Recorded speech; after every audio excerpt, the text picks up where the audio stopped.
بخاری اسلام آباد high court نے chairman Pakistan Tehreek Insaf Imran Khan کو توہین عدالت کا شو کوز نوٹس جاری کر دیا ہے۔ عدالت نے خاتون جج کو دھمکانے پر عمران خان کو 31 اگست کو ذاتی حیثیت میں عدالت طلب کر لیا ہے۔ ہائی کورٹ کے 3 رکنی بینچ کے سربراہ جسٹس محسن اختر کیانی نے دوران سماعت کی ریمارکس دیے کہ یہ معاملہ سنجیدہ ہے اور صرف اسلام آباد کی ماتحت عدالت کی جج تک محدود نہیں ہے، پورے ملک کی عدلیہ کو بدنام کرنے کی کوشش کی گئی ہے۔ جسٹس محسن اختر کیانی نے تعصب کا اظہار کرتے ہوئے کہا کہ وزیر اعظم رہنے والے لیڈر سے اس نوعیت کے بیان کی توقع نہیں کی جا سکتی۔ وزیر اعظم رہنے والا شخص ایسا کیسے کہہ سکتا ہے؟ سماعت کے آغاز پر ہی جسٹس محسن اختر کیانی نے ایڈوکیٹ جنرل سے استفسار کیا کہ عمران خان کا جج زیبا چودھری کون سا کیس سن رہی تھیں جس پر انہیں یہ ریمارکس دیے گئے۔ ایڈوکیٹ جنرل نے جواب دیا کہ ایڈیشنل سیشن جج شہباز گل کے ریمانڈ سے متعلق کیس سن رہی تھیں۔ جسٹس محسن اختر کیانی نے استفسار کیا کہ کیا جو بھی عدالت کسی کے خلاف فیصلہ دے گی اس کے خلاف بیانات دینا شروع کر دیں گے؟ کیا یہ چاہتے ہیں کہ لوگ اٹھیں اور خود اپنا انصاف کرنا شروع کر دیں؟ اس رتبے کا آدمی جو کہ وزیر اعظم رہ چکا ہے وہ ایسا بیان کیسے دے سکتا ہے؟ اس موقع پر جسٹس میاں گل حسن اورنگزیب نے ایڈوکیٹ جنرل کو مخاطب کرتے ہوئے کہا کہ ایڈوکیٹ جنرل صاحب آپ اس کیس میں زیادہ دلچسپی لے رہے ہیں تو اس سوال کا جواب بھی دیجئے کہ کیا عمران خان کو نوٹس جاری کیا جائے یا شو کوز نوٹس ہونا چاہیے۔ ایڈوکیٹ جنرل نے عدالت سے درخواست کی کہ بادی النظر میں یہ کیس شو کوز نوٹس کا ہے۔ سماعت کے دوران جسٹس محسن اختر کیانی نے یہ ریمارکس بھی دیے کہ اس قسم کے معاملات صرف اسلام آباد کی حد تک نہیں ہیں، سول بیوروکریسی اور آئی جی کو بھی دھمکی دی گئی ہے۔ کیا پولیس نے کام نہیں کرنا؟ جسٹس محسن اختر کیانی نے کہا کہ اگر ریاستی ادارے کام نہیں کریں گے تو ملک کیسے چلے گا؟ کچھ مخصوص لوگوں نے ریاست کو اپاج بنا دیا ہے۔ اس موقع پر ایڈوکیٹ جنرل جہانگیر جدون نے سابق وزیر اعظم کے بیانات کی ویڈیوز عدالت کے ریکارڈ پر لانے کی اجازت بھی طلب کی۔ عدالت نے 31 اگست کو عمران خان کو ذاتی حیثیت میں عدالت طلب کرتے ہوئے شو کوز نوٹس جاری کر دیا ہے۔ ناظرین، یہ عمران خان کے خلاف توہین عدالت کا تازہ ترین کیس ہے اور عمران خان کے اسی بیان پر عمران خان کے خلاف تھانہ مارگلہ میں دہشت گردی کی دفعات کے تحت مقدمہ بھی درج ہے۔ اس کیس کی ایف آئی آر میں کہا گیا ہے کہ عمران خان کی تقریر سے پولیس حکام، عدلیہ اور عوام الناس میں خوف و ہراس پھیل گیا۔ عوام الناس میں بے چینی، بدامنی اور دہشت پھیلی اور ملک کا امن تباہ ہوا۔ پولیس افسران عدلیہ کو ڈرانے دھمکانے اور انتشار و دہشت پھیلانے پر ملزم کے خلاف قانونی کارروائی کی جائے۔ اسلام آباد پولیس 2 دن پہلے اسی مقدمے میں گرفتاری کے لیے بنی گالہ پہنچی تھی اور اسی مقدمے میں عمران خان نے اراداری ضمانت بھی کرا رکھی ہے۔ سابق وزیر اعظم عمران خان کے خلاف غداری سمیت اس وقت کم و بیش 16 مقدمات درج ہیں۔ عمران خان کی 15 مقدمات میں عبوری ضمانت ہو چکی ہے، مگر توہین عدالت کا یہ کیس فورن فنڈنگ، توشہ خانہ اور غداری کے کیسز سے بھی زیادہ سنگین معلوم ہو رہا ہے۔ اس مقدمے میں عدالت کی یہ سوابدید ہے کہ اگر عمران خان پر توہین عدالت ثابت ہو جاتی ہے تو عدالت کھڑے کھڑے سزا سنا سکتی ہے، اور اگر یہ سزا ہو جاتی ہے تو سزا یافتہ شخص 5 سال کے لیے نااہل ہو جاتا ہے۔ ماضی میں بھی یوسف رضا گیلانی کی نااہلی بھی توہین عدالت کے کیس میں ہوئی۔ طلال چودھری، نہال ہاشمی اور دانیال عزیز بھی توہین عدالت میں سزا یافتہ ہو کر 5 سال کے لیے نااہل ہو چکے ہیں۔ اسی حوالے سے بات کرتے ہیں، ہمارے ساتھ وفاقی وزیر داخلہ رانا ثناء اللہ موجود ہیں۔ رانا ثناء اللہ صاحب، بہت بہت شکریہ ساتھ دینے کا۔ فرمائیے گا کہ آپ کے مطابق ابھی عمران خان صاحب کے اوپر کنٹیمپٹ آف کورٹ کا یہ مقدمہ کہ جس کی اب سماعت بھی ہوگی، کتنے خطرے میں ہیں عمران خان صاحب؟ یا آپ کو لگ رہا ہے کہ آرام سے ان کے وکیل جو ہیں وہ ان کو ایکوٹ کرا لیں گے اس کنٹیمپٹ آف کورٹ سے؟ دیکھیں، اس میں کوئٹ کرنے کے چانسز جو ہونے کے جو ہے وہ چانسز بالکل نہ ہونے کے برابر ہیں۔ اس کی وجہ یہ ہے کہ عمران خان صاحب نے ایک بیان دیا، اس بیان کو جو ہے وہ عدالت نے یا ججز نے سنا، اس کے اوپر غور و خوض کیا اور اس کے بعد فیصلہ کیا کہ یہ بیان جو ہے یہ اس پوزیشن میں ہے یا اس کی یہ کیفیت ہے کہ اس سے توہین عدالت کا جو ہے وہ پہلو نکلتا ہے۔ تو اس کے بعد انہوں نے شو کاز نوٹس جو ہے وہ ان کو دیا ہے۔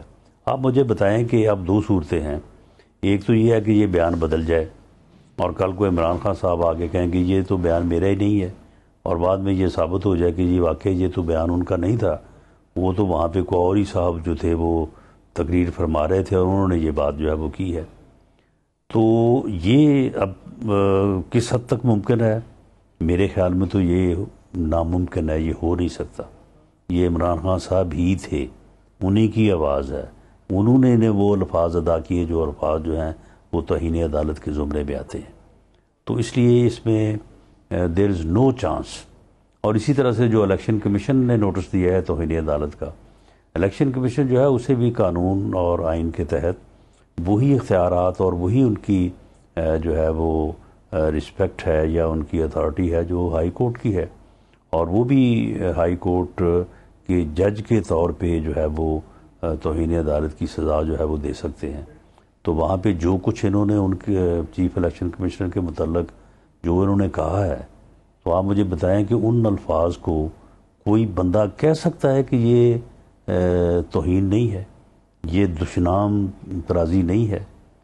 تو ان دونوں کیسز میں، اور تیسرا ہے وہ توشہ خانہ والا، اس پہ تو 2 + 2 = 4 ہے. اس میں تو کوئی طریقہ ہی نہیں ہے کہ یہ جو ہے وہ اپنی جان بچا سکیں. سر، یہ جس کو آپ ناممکن ایکویٹل کہہ رہے ہیں، بہرحال یہ موقع دیا جائے گا عمران خان صاحب کو کہ خود بھی وہ آ کے اپنی وضاحت دیں، اور ان کے وکلا جن سے ہماری بات ہوئی وہ بھی خاصے مطمئن دکھ رہے ہیں کہ ہم اس کا کانٹیکسٹ سمجھا لیں گے، ہم بتا پائیں گے کہ یہ کیوں اسکینڈلائزنگ دا جوڈیشری کے مترادف نہیں ہے، یا تضحیک آمیز نہیں ہے، یا اس کا کوئی اور مقصد نہیں تھا، یا جوش خطابت میں کہہ دیا گیا. تو یہ جانتے ہوئے کہ ان کے پاس ایک اپنی وضاحت کا موقع بھی ہے، اور ساتھ وہ ایک مقبول ترین قومی لیڈر ہیں، کیا ان دونوں چیزوں کو مد نظر رکھتے ہوئے آپ کو پھر بھی لگ رہا ہے کہ ایکویٹل کا کوئی چانس نہیں ہے؟ توہین عدالت کا جو قانون ہے اس میں کہیں بھی یہ نہیں لکھا ہوا کہ کوئی مضبوط قومی لیڈر ہو یا کوئی پارٹی کا سربراہ ہو تو وہ جو مرضی کہہ دے اس کے اوپر توہین عدالت کا جو ہے وہ ارتکاب نہیں پایا جائے گا. کسی جگہ پہ یہ نہیں لکھا. اور جو انہوں نے الفاظ کہے ہیں اور جس توہین امیز انداز میں کہے ہیں، اور واضح طور پہ دھمکی ہے، یہ کہتے ہیں کہ جی نہیں، ہم نے تو کہا تھا کہ لیگل ایکشن. وہ بھئی لیگل ایکشن جو ہے وہ ایک جج کے خلاف اس کے فیصلے کی بنیاد کے اوپر لیگل ایکشن کیسے ہو سکتا ہے؟ اگر یہ لیگل ایکشن جو ہے یہ ہونا شروع ہو گیا تو پھر تو کوئی جو ہے وہ جج جو ہے وہ فیصلہ ہی نہیں کر سکے گا. یہ ویسی بات بے تکی بات ہے کہ جی ہم نے لیگل ایکشن کی بات کی ہے، حالانکہ لیگل ایکشن کی انہوں نے بات نہیں کی. الفاظ تو ان کے بڑے واضح ہیں کہ وہ جو جج ہے زیبا، یعنی ان کا نام بھی پورا نہیں لیا، بڑے یعنی توہین امیز انداز میں، تم تیار ہو جاؤ. بھئی کس بات کے لیے تیار ہو جاؤ؟ تم تیار ہو جاؤ، ہم تمہارے خلاف ایکشن لیں گے. کوئی یہ تو نہیں انہوں نے کہا کہ ہم آپ کے خلاف کوئی درخواست دیں گے، یا آپ کے خلاف ہم ہائی کورٹ میں پٹیشن کریں گے، یا آپ کے آرڈر کے خلاف ہم اپیل کریں گے. نہیں، ایکشن لیں گے. اور اس کے بعد یہ کہنا کہ جی وہ جوش خطابت میں، وہ بھئی یہ تو عادی مجرم ہے، 2014 سے یہ شروع ہے، اور یہ کوئی پہلی بات ہے. اس سے پہلے میرا خیال ہے کہ کوئی 20 مثالیں ہیں کہ اس میں جو ہے وہ اس نے اس قسم کی گفتگو. اچھا رانا صاحب، گو کہ ہمارے پاس اس کی مثالیں اور پریسیڈنٹس موجود ہیں. دانیال عزیز اور طلال چودھری نے گو کہ معافی نہیں مانگی، لیکن نہال ہاشمی نے غیر مشروط معافی مانگی، پھر بھی 50,000 روپے جرمانہ اور 1 مہینے کی قید جو ہے ان کو سنا دی گئی.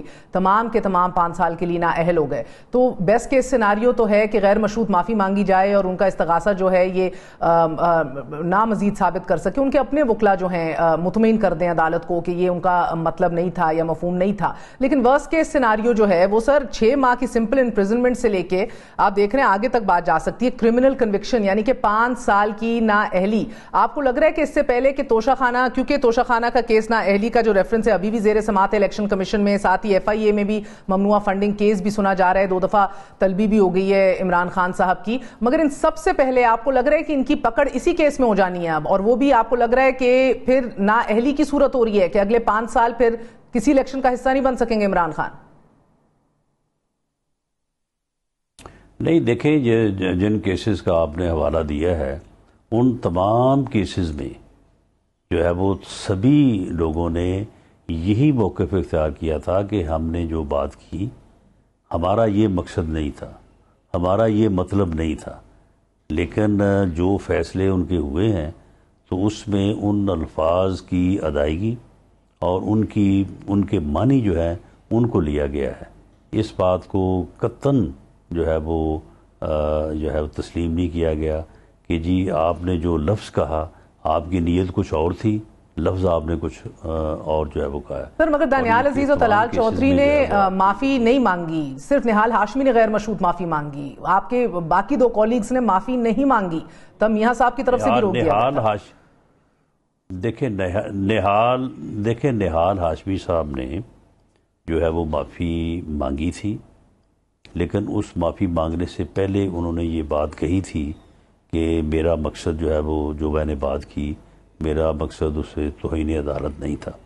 اسی طرح سے طلال چودھری نے بھی اور دانیال عزیز صاحب نے بھی انہوں نے آ کے یہ نہیں کہا کہ جی ہاں ہم نے توہین کی ہے، ہمارا بگاڑ لیں جو بگاڑنا ہے، نہیں، انہوں نے بھی یہی کہا کہ ہم عدالت کی عزت کرتے ہیں، ہم عدالت کا احترام کرتے ہیں، ہم نے جو بات کی ہے اس سے قطعاً ہمارا یہ مقصد یا ہمارا یہ ارادہ نہیں تھا کہ ہم عدالت کی جو ہے وہ توہین کریں، لیکن ان کے اس موقف کو تسلیم نہیں کیا گیا۔ گو کہ یہی آپ کی بات درست ہے رانا صاحب، مگر انہوں نے پھر بھی غیر مشروط معافی نہیں مانگی تھی، اپنی بات کا مفہوم سمجھایا تھا، کانٹیکس سمجھایا تھا اور کہا تھا کہ سر آنکھوں پہ عزت، معافی نہیں مانگی تھی۔ تب آپ لوگ اس دہانے پہ کھڑے تھے جدھر آپ لوگوں کی ہیڈ آن کنفرنٹیشن کا زمانہ تھا، اور اس کا صلہ جو ہے وہ پچھلے 4.25 سال سے بھگت رہے ہیں طلال چودھری اور دانیال عزیز۔ مگر بہرحال اس کیس کے اندر کیونکہ ہماری اطلاع نہیں تو آپ یہ سجیسٹ کر رہی ہیں، نہیں سن لیں، آپ یہ سجیسٹ کر رہی ہیں کہ عمران خان جو ہے وہ یہ بھی کہے گا کہ میرا مفہوم یہ نہیں تھا اور ساتھ غیر مشروط معافی بھی مانگے گا۔ چلیں یہ کر کے دیکھ لیں، اس کی بھی جو ہے وہ کنسیکوینسز ہوں گے، اس کی بھی ایک قیمت ہوگی۔